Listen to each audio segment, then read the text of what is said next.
Have you ever played anybody better than Boise State? Not that I can recall. They were good. There's no doubt about it. Fifth team in the nation. I mean, we played against Ohio State my freshman year, but I really didn't get to go in against the ones and play against the Laurinaitis and people like that. But they were a tough team, and probably the best team I've played so far in my career. So how anxious are you to play Ohio after Boise State? I'm very anxious just because it's a MAC game, and this is what we train for all year round. And not to say we don't take the non-conference games lightly, but all year long we break out MAC champs, and it's just something that we always look forward to. Now that you've played Boise, you can be rooting for them to keep getting ranked higher and higher, so you can say we played them. Yeah, I guess a little bit. And, I mean, it's hard because it's a competitor and you want them to lose just because we played against them.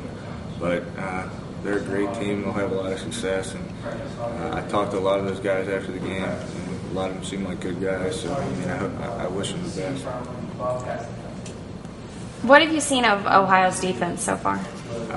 They're very talented. Their whole team's very talented in general. And the past couple of years, they've had a lot of injuries, which is the reason why they haven't had a lot of success. But they have just as much speed as anybody we've played. And I think we can kind of use that to our advantage because with their speed, they get out of place sometimes with certain things. So we're just going to try to take advantage of everything they give us and try to have a game where we don't kill ourselves. Is there anyone, I guess, on the defense that, you know, like a linebacker or a defensive end that you kind of always have to account for or anything, know where he is on the field? They're number 47, Noah Keller. He's a good player. He seems to always be around the ball, and he seems like an emotional leader of their defense. So if there'd be anybody on their defense that I'd say we'd have to keep an eye on, it'd be him. He seems to make a lot of plays for him because he's always hustling with the ball, fighting off blocks and things like that. So he'd be the one.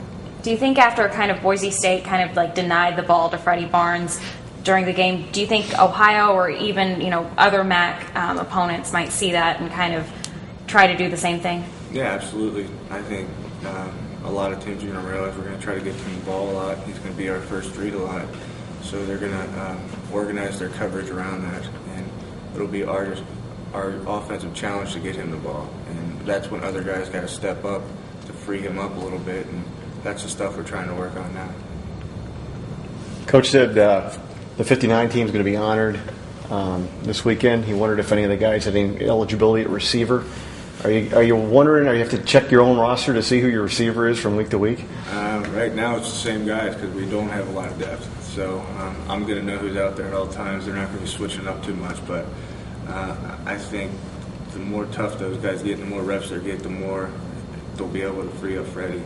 The more they'll be able to get in the groove. So I think it hurts us with getting them rest and everything, but it kind of helps at the same time because it gets those guys a lot of reps and gets them comfortable in the offense and try to free them up a little bit. What about the offense in terms of, you guys have moved the ball quite a bit, but once you got to the red zone, it's been kind of a struggle. I mean, putting up, more points. Do you feel like, this could be that game where you guys can finally, get into the end zone a little bit more often than you have? Yeah, that's what we're hoping. The hardest thing for an offensive football team to do is score in the red zone. It's just so much tighter down there. Everything's got to be faster for a quarterback and receivers. A lot of the base stuff you do doesn't work down there because of the shorter field. So we got to take it upon ourselves to just buckle down in there, try to run the ball a little more, be more physical, and then that'll open up some of the passing game stuff. So I think that's one thing we need to emphasize in practice and emphasize when we get down there. Now, if I'm not mistaken, you and Julian Posey played the same high school. Were you guys teammates? Yeah, we're actually very good friends. I've talked to him twice a week at least since we've been in college. So I know his brother plays at Ohio State, and I'm still good friends with them.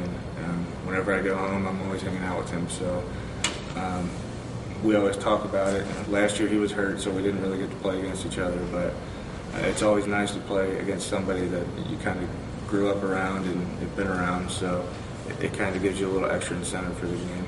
You kind of want to get his better shot so you can like rub it in on him later on down the road. Yeah, I mean, you always say that stuff before the game to him and everything, but when you're out there, it's not something that really crosses your mind. You're not going to be like, all right, this is a potential play where I could go over the top of him, and I'm going to take the shot anyway. But you kind of let the play out and take what they give you. Yes, sir. Thanks, Tom.